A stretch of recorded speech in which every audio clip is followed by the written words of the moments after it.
Ready to master the art of crafting ironclad purchase contracts in the wild world of Texas real estate? Welcome, Texas Realtors, to your essential guide to purchase contracts, where we'll break down the critical clauses, disclosures, and negotiation strategies unique to our booming market. First, understand that the Texas Real Estate Commission, or TREC, provides standard contract forms, which simplifies the process but demands careful completion.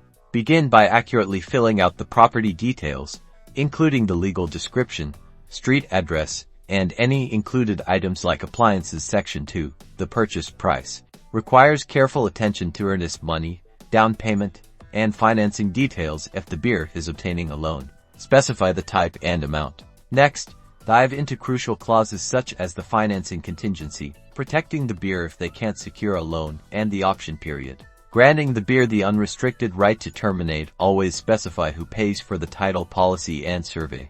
Common negotiation points in Texas. Don't overlook mandatory disclosures. Sellers must disclose known property conditions, like previous flooding or lead-based paint. Failure to do so can lead to legal repercussions. Remember, transparency builds trust and avoids future disputes. Finally, remember, negotiation is key. Be prepared to advise your clients on counteroffers, amendments, and addenda to reach a mutually agreeable agreement. With a solid understanding of these key elements, you'll confidently navigate the Texas real estate landscape, closing deals and protecting your clients' interests.